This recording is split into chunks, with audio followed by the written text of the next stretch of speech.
Greetings everyone, it's Elliot here, back for another video talking about the Criterion Collection. And the reason I'm talking about Criterion is because I've been making a concerted effort to watch as many Criterion movies on my shelf during this lockdown period. So I've been a very busy boy, I've been watching lots of films, so I'm only going to talk briefly about each one of these, but you can take them all as recommendations from me. So if you're looking for new Criterion films to watch, these are all brilliant. They all have the same Criterion treatment that we love. So yeah, they have my stamp of approval. First up, I've watched Polyester, the John Waters film. I'm a huge fan of John Waters. He's such a strange, off-kilter filmmaker. He does whatever the hell he wants. His films are often called disgusting, beautiful masterpieces, and Polyester is definitely one of them. There's a big theme of smells and odour within the film, and this film famously has an odorama card. So within the Criterion edition, there is this odorama card that if you scratch it, it gives off a smell. It's a scratch and sniff card, and a number will pop up on the screen and you've got to scratch and sniff. So it's a really technologically inventive thing for John Waters to be doing. Divine is great. Tab Hunter, a really interesting role from Tab Hunter. Yeah, Polyester, I loved it. I then watched Elia Kazan's A Face in the Crowd. I love this. Elia Kazan, one of the greatest filmmakers ever in my opinion. And it's a scathing commentary on the cult of celebrity and how power can go to someone's head. And Andy Griffith is amazing in this. He's someone that usually just played comedic roles. Here he plays a straight, serious drama role, and he's amazing. He's so magnetic and energetic.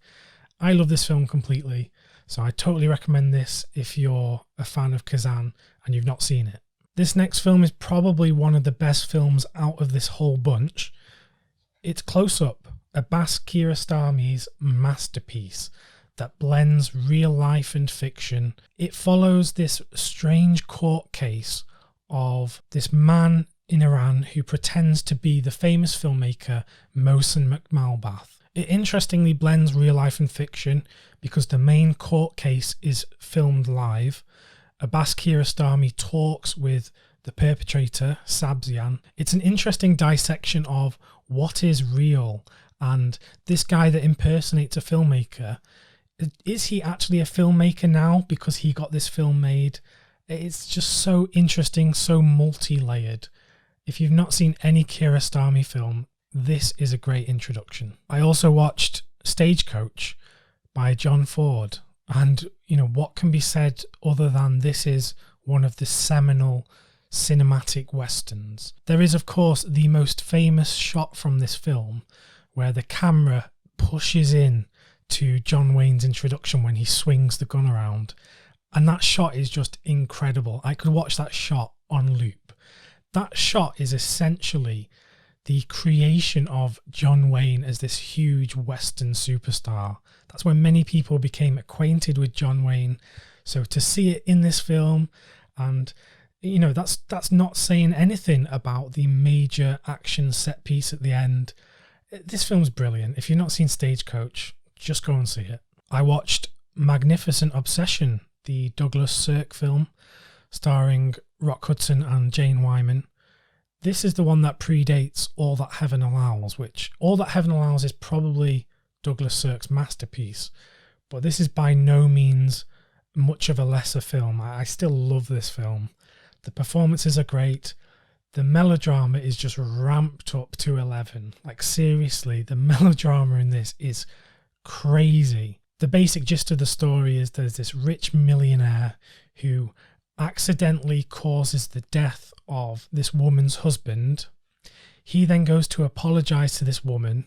He causes her to go blind, and then when she's blind, he pretends to be someone else in order to fall in love with her. It's just absolutely crazy, but it is brilliant. So Magnificent Obsession, Douglas Sirk. I love this film. This next one is an interesting one to follow Magnificent Obsession. It's Bigger Than Life, the Nicholas Ray film. Nicholas Ray is one of those filmmakers that went against the grain, but within the studio system. And he made so many interesting films that still stand up today. There's Bigger Than Life, There's In a Lonely Place, Johnny Guitar. You know, there's so many films that he made that stand the test of time because of how different they were. James Mason is brilliant as the normal man turned psychopath by this new experimental drug. It's melodramatic like a Douglas Sirk film, but it's done so well, and there's a great commentary about class and wanting to appear to be keeping up with the Joneses. It's a great film, and the special features on this are incredible. A brief interruption: if you're liking this video, do please consider subscribing for more videos on the Criterion Collection. Anyway, back to the main video. I also gave The Silence of the Lambs a watch, and this is Jonathan Demme's Oscar-winning masterpiece. I hadn't seen the Criterion disc before, so I was really pleased to dig into the special features as well. And especially because here in the UK, for years we had a Silence of the Lambs Blu-ray, but the quality of that was not very good at all. But here on this new remaster, it looks brilliant, absolutely brilliant, and I love this film. There's so much that could be said about this, but I'll save that for another time. This next one is a major film from a major filmmaker that I had never seen before. I'd seen many of this filmmaker's other films, but just not this one. It's David Lynch's Blue Velvet. I loved this film for so many reasons. Notably, I loved the score. I loved the performances. David Lynch crafts his own logic for his worlds, very dreamlike, and I loved Blue Velvet for that. I watched Blow Up from Michelangelo Antonioni. I love Antonioni. I love his traditional Italian films like L'Eclisse, La Notte, and I also love some of his later works like Blow Up and The Passenger. Blow Up is just a great film about observing people and voyeurism, and obviously it inspired Brian De Palma's Blowout, so if you're a fan of Blowout, check out Blow Up. I watched Investigation of a Citizen Above Suspicion. Brilliant Italian film from Elio Petri. Great performances and a great commentary about power and corruption. I also watched Mike Leigh's Naked, which I had never seen in full. I'd only seen bits of it, but it's tremendous. Mike Leigh is a great British filmmaker who I find very inspirational. David Thewlis in this film is from my neck of the woods. He's from, Manchester, Salford, so he has that accent. And he's very verbose, he's very lyrical. The things he comes out with is so witty, and it's just a great script and a great performance. So I love it for that. Another great British filmmaker is Terence Davies, and this is his Long Day Closes. Set in Liverpool during the 50s, it's very autobiographical of Davies.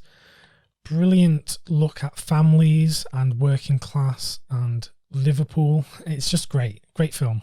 I also watched Bob Dylan Don't Look Back. I'm not a huge Dylan fan, but after watching this film it really made me appreciate what his message is and how he is as a person. Seeing him behind the music was actually really interesting, and D.A. Pennebaker as a documentarian is incredible. So I really loved watching this film. Another one I watched is Richard Linklater's Slacker. This is his feature film debut. This film I'm not mad about. I don't absolutely love this film, but for a debut it's so inspiring. I love Linklater as a filmmaker. He's made so many great films.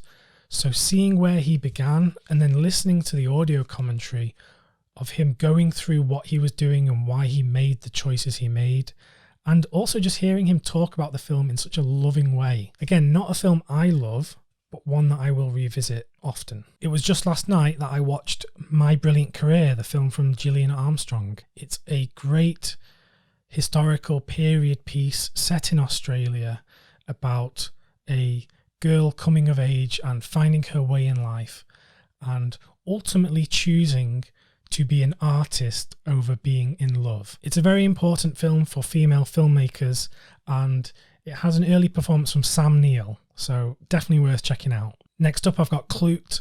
I didn't know much about Clute, but it is a great paranoid thriller from the 70s with Donald Sutherland and a great performance from Jane Fonda. So if you've not seen Clute, I definitely recommend this. Swing Time is another one that I picked up during the recent Criterion sale, having no idea about, but it's magnetic. I love Astaire and Rogers, great dance sequences, and just a great historical piece from Hollywood musical film history. I watched Eating Raoul, which definitely fits into that John Waters camp of filmmaking.